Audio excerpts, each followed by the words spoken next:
ಏಷ್ಯಾದ ಅತಿದೊಡ್ಡ air ಶೋಗೆ silicon city Bengaluru ಸಾಕ್ಷಿಯಾಗಿದೆ.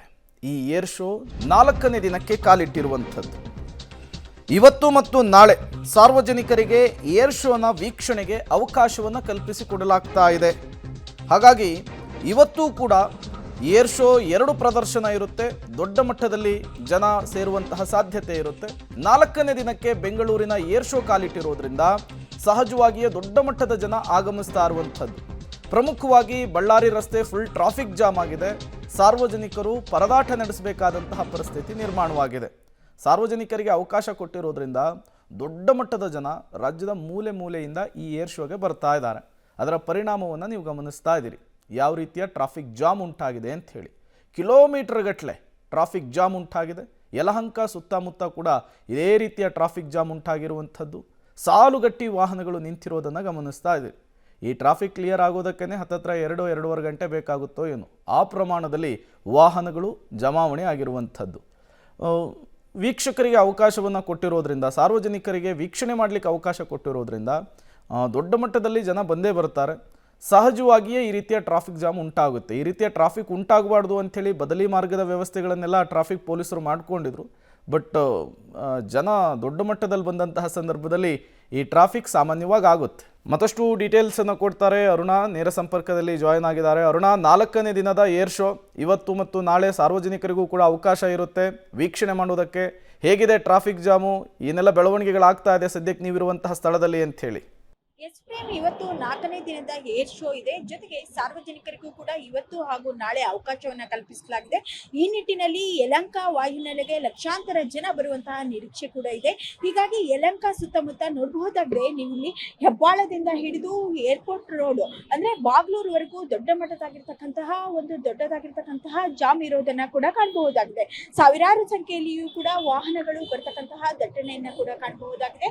ಈಗಾಗಲೇ BMTC ಇಂದಲೂ ಕೂಡ ಅಂದ್ರೆ ಯಾರೆಲ್ಲ ಪಾಸ್ ಇದ್ದಾರ ಅವರಿಗೆ ಒಂದು ಉಚಿತವಾಗಿರ್ತಕ್ಕಂತಹ ಬಸ್ ವ್ಯವಸ್ಥೆಯನ್ನ ಮಾಡಿದ್ರು ಕೂಡ ಆಲ್ಮೋಸ್ಟ್ ಎಲ್ಲ ಅಂದ್ರೆ ಏರ್ ಶೋಗೆ ಬರ್ತಕ್ಕಂತಹ ಎಲ್ಲಾ ಜನರು ಕೂಡ ಇಲ್ಲಿ ಕಾರ್ಗಳನ್ನ ಇರ್ಬೋದು, 2 ವೀಲರ್ಗಳನ್ನ ತೆಗೆದುಕೊಂಡು ಬರ್ತಕ್ಕಂತಹ ದೃಶ್ಯಗಳನ್ನ ಕೂಡ ಕಾಣಬಹುದಾಗಿದೆ. ಈಗಾಗಲೇ ಮೊದಲ ಶೋ ಆರಂಭವಾಗಿದ್ದು 9:30ರಿಂದಲೇ ಆರಂಭವಾಗಿದೆ.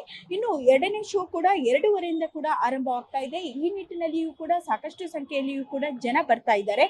ಹೀಗಾಗಿ ಯಲಹಂಕ ಸುತ್ತಮುತ್ತ ಬಾಗ್ಲೂರು ಇರಬಹುದು, ಜೊತೆಗೆ ಇಲ್ಲಿ ಅಂದ್ರೆ ಏರ್ಪೋರ್ಟ್ಗೆ ಹೋಗ್ತಕ್ಕಂತಹ ಒಂದು ಪ್ರಯಾಣಿಕರಿಗೂ ಕೂಡ ಈ ಒಂದು ಜಾಮ್ನ ಬಿಸಿ ತಟ್ಟಿದೆ.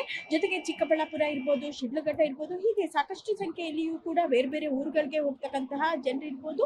ಜೊತೆಗೆ ಅನೇಕ ಜನ ಏರ್ ಶೋಗೆ ಹೋಗ್ತಕ್ಕಂತಹ ಜನರು ಕೂಡ ಇಲ್ಲಿ ಈ ಒಂದು ಟ್ರಾಫಿಕ್ ಜಾಮ್ ಅನ್ನ ಅನುಭವಿಸುವಂತಹ ಒಂದು ಪರಿಸ್ಥಿತಿ ಕೂಡ ನಿರ್ಮಾಣವಾಗಿದೆ. ಪ್ರಮುಖವಾಗಿ ಇಲ್ಲಿ ಹೆಬ್ಬಾಳದಿಂದ ದೇವನಹಳ್ಳಿಗೆ ಹೋಗ್ಬೇಕಂತಂದ್ರೆ 45 ನಿಮಿಷ ತೆಗೆದುಕೊಳ್ತಾ ಇತ್ತು.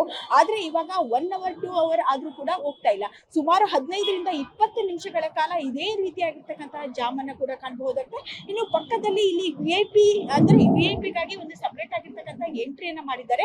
ಪ್ರತಿಯೊಬ್ಬರ ಪಾಸ್ಗಳನ್ನ ಕೂಡ ನೋಡಿಬಿಟ್ಟು ಕಳಿಸ್ತಕ್ಕಂಥ ಒಂದು ವ್ಯವಸ್ಥೆಯನ್ನ ಮಾಡಿರ್ತಕ್ಕಂಥ ಹಿನ್ನೆಲೆಯಲ್ಲಿ ಸಾಕಷ್ಟು ಒಂದು ಜಾಮ್ ಕೂಡ ಉಂಟಾಗಿರೋದನ್ನ ಕೂಡ ನೋಡಬಹುದಾಗಿದೆ. ಇನ್ನು ಸರ್ವಿಸ್ ರೋಡ್ ನ ದೃಶ್ಯ ಕೂಡ ಇದಕ್ಕೆ ಹೊರತಾಗಿಲ್ಲ. ಸರ್ವಿಸ್ ರೋಡ್ ನಲ್ಲಿಯೂ ಕೂಡ ನಾವು ಎಷ್ಟು ಕಣ್ಣು ಹಾಯಿಸ್ತೇವೋ ಅಷ್ಟು ದೂರದವರೆಗೂ ಕೂಡ ಟ್ರಾಫಿಕ್ ಇರ್ತಕ್ಕಂತಹ ದೃಶ್ಯಗಳನ್ನ ಕೂಡ ಕಾಣಬಹುದಾಗಿದೆ. ಹೀಗಾಗಿ ಸುಮಾರು 1ರಿಂದ 1.5 ಗಂಟೆವರೆಗೂ ಕೂಡ ಅರ್ಧ ಕಿಲೋಮೀಟರ್ ಹೋಗ್ಬೇಕಂದ್ರೂ ಕೂಡ ಜಾಮ್ ಉಂಟಾಗಿರ್ತಕ್ಕಂಥ ದೃಶ್ಯಗಳನ್ನ ಕೂಡ ಕಾಣಬಹುದಾಗಿದೆ. ಹೀಗಾಗಿ ಇವತ್ತು ಹಾಗೂ ನಾಳೆ ಏರ್ಪೋರ್ಟ್ ರೋಡ್ಗೆ, ಅದರಲ್ಲೂ ಕೂಡ ಬಳ್ಳಾರಿ ರಸ್ತೆಗೆ ಬರ್ತಕ್ಕಂತಹ ಜನ ಈ ಒಂದು ಟ್ರಾಫಿಕ್ ಬಿಸಿಯನ್ನ ಅನುಭವಿಸಬೇಕಾಗಿರ್ತಕ್ಕಂಥ ಪರಿಸ್ಥಿತಿ ಉಂಟಾಗಿದೆ. Prem, okay, thank you Aruna ತಮ್ಮೆಲ್ಲ ಮಾಹಿತಿಗಾಗಿ. ಈ ರೀತಿಯ ಟ್ರಾಫಿಕ್ ಆಗುತ್ತೆ ಅಂಥೇಳಿ ಮೊದಲೇ ಗೊತ್ತಿತ್ತು. ಹಾಗಾಗಿಯೇ ಯಾರ್ಯಾರು ಈ ಏರ್ ಶೋಗೆ ಬರ್ತಾ ಇದ್ದೀರೋ ಅವರು ಮುಂಚಿತವಾಗಿ ಹೊರಡಿ ಅನ್ನುವಂತಹ ಸೂಚನೆಯನ್ನು ಕೂಡ ಕೊಡಲಾಗಿತ್ತು. ಜೊತೆಗೆ ಏರ್ ಶೋಗೆ ಬರೋರಿಗೆ ಪ್ರತ್ಯೇಕ ಪಾರ್ಕಿಂಗ್ ವ್ಯವಸ್ಥೆಯನ್ನು ಕೂಡ BBMP ಮಾಡಿದೆ. ಅದರ ಜೊತೆಗೆ ಈ ರೀತಿಯ ಟ್ರಾಫಿಕ್ ಜಾಮ್ ಉಂಟಾಗಬಾರ್ದು ಅಂಥೇಳಿ ಬದಲಿ ಮಾರ್ಗದ ವ್ಯವಸ್ಥೆಯನ್ನು ಕೂಡ ಸಂಚಾರಿ ಪೊಲೀಸರು ಮಾಡಿದರು. ಅದರಿಂದ ಹೊರತಾಗಿಯೂ ಕೂಡ ಈ ದೊಡ್ಡ ಪ್ರಮಾಣದಲ್ಲಿ ವಾಹನಗಳು ಅಲ್ಲಿ ಜಮಾಯಿಸಿರೋದನ್ನು ನೀವು ಗಮನಿಸ್ತಾ ಇದ್ದೀರಿ.